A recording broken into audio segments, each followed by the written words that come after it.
Assalamualaikum warahmatullahi wabarakatuh. Perkenalkan, nama saya Dea Rahmawati, NIM D1A121033, Pengantar Hukum Indonesia.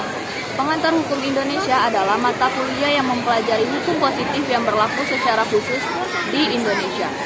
Tujuan mempelajari Pengantar Hukum Indonesia adalah agar mengerti dan memahami sistematika dan susunan hukum yang berlaku di Indonesia, termasuk mempertahankan, memelihara, dan melaksanakan tata tertib di kalangan anggota masyarakat, dan peraturan-peraturan yang diadakan oleh negara.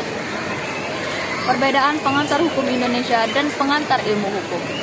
Pengantar ilmu hukum mempelajari keseluruhan hukum yang berlaku di semua tempat atau negara pada waktu kapan saja, baik ius constitutum maupun ius constituendum. Sedangkan pengantar hukum Indonesia mempelajari hukum positif yang sekarang sedang berlaku di Indonesia atau ius constitutum. Terima kasih. Wassalamualaikum warahmatullahi wabarakatuh. Perkenalkan, saya Amanda Abriola. Di sini saya akan menjelaskan mengenai sumber hukum. Menurut C.S.T. Kandil, sumber hukum adalah segala sesuatu yang menimbulkan aturan-aturan yang mempunyai kekuatan yang bersifat memaksa, yakni aturan-aturan yang jika dilanggar akan mengakibatkan sanksi yang tegas dan nyata. Sumber hukum dibagi menjadi dua jenis, yaitu sumber hukum formil dan sumber hukum material. Baiklah, kita akan membahas mengenai jenis-jenis sumber hukum. Yang pertama, ada sumber hukum formil. Sumber hukum formil adalah sumber hukum yang dikenal dan digali dalam bentuknya, yaitu peraturan undang-undang. Karena bentuknya tersebutlah, maka sumber hukum formil diketahui dan ditaati sehingga memperoleh kekuatan hukum. Sumber hukum formil terdiri dari yang pertama adalah undang-undang, yang kedua adalah kebiasaan atau adat, yang ketiga adalah keputusan hakim terdahulu yang bisa dijadikan sumber hukum jika kasus tersebut sama, atau yang biasa kita sebut dengan jurisprudensi. Yang keempat, ada perjanjian antara dua negara atau lebih untuk mencapai hubungan hukum jika mengenai objek-objek hukum yang sama. Biasanya kita sebut dengan traktat. Yang kelima itu adalah pendapat para ahli atau doktrin. Yang kedua, sumber hukum material. Sumber hukum material adalah tempat atau asal mula dari mana hukum itu diambil. Sumber hukum material berkaitan erat dengan keyakinan atau perasaan individu dan pendapat hukum atau legal opinion.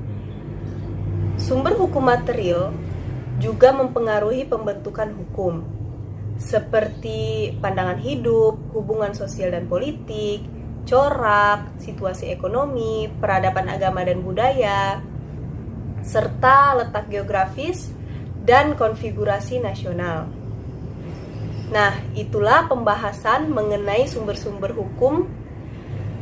Pembahasan selanjutnya akan dilanjutkan oleh teman saya. Baiklah, di sini saya akan menjelaskan mengenai kriteria hukum. Kriteria hukum terbagi atas 7 macam. Di antaranya, yang pertama, hukum menurut bentuknya. Terdiri dari A. Hukum tidak tertulis. Hukum tidak tertulis yaitu hukum yang masih hidup dalam keyakinan masyarakat yang tidak tertulis namun berlaku dan dipatuhi sebagaimana seperti peraturan perundang-undangan. Hukum ini juga disebut sebagai hukum kebiasaan atau hukum adat. B. Hukum tertulis, yaitu hukum yang tercantum di dalam berbagai peraturan. Ada yang sudah dikodifikasi dan ada yang tidak dikodifikasi. Yang kedua, hukum menurut tempat berlakunya. Terdiri dari A. Hukum nasional, yaitu hukum yang berlaku di suatu negara.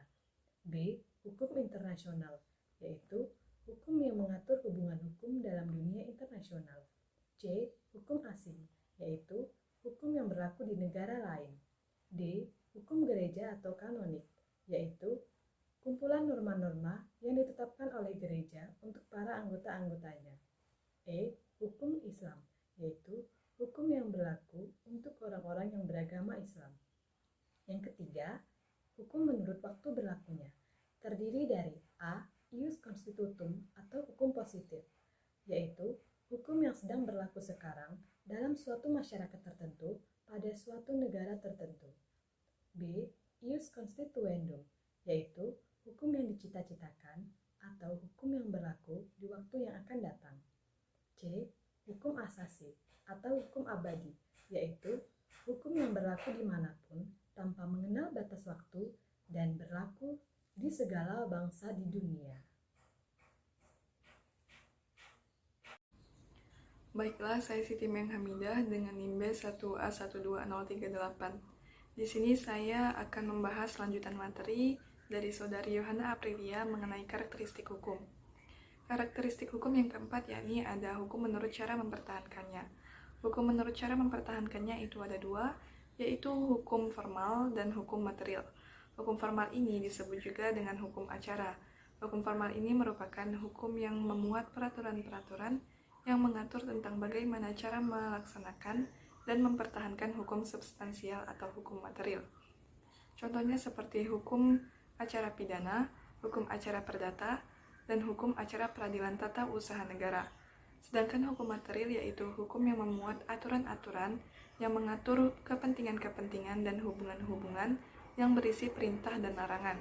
Contohnya seperti KUHP, KUH Perdata, dan hukum dagang, hukum tata negara, dan lain-lain.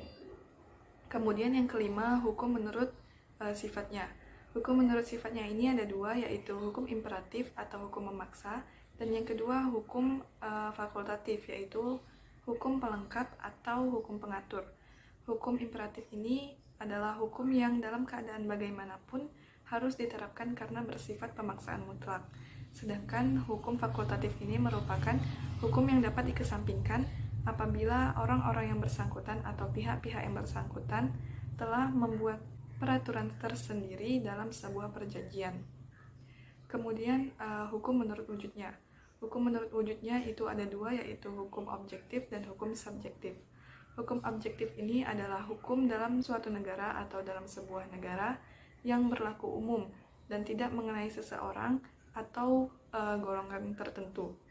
Sedangkan hukum subjektif ini merupakan hukum yang timbul dari hukum objektif dan berlaku untuk seseorang atau lebih. Kemudian yang terakhir yaitu hukum menurut isinya. Hukum menurut isinya itu ada dua, yaitu hukum private dan hukum publik. Hukum private ini disebut juga dengan hukum sipil, yaitu hukum yang mengatur hubungan-hubungan antara satu orang dengan yang lain dengan menitik beratkan kepada kepentingan perseorangan. Sedangkan hukum publik atau hukum negara ini adalah hukum yang mengatur hubungan antara negara dengan perseorangan atau warga negaranya. Sekian dari saya, kurang lebihnya saya mohon maaf. Saya akhiri, wassalamualaikum warahmatullahi wabarakatuh.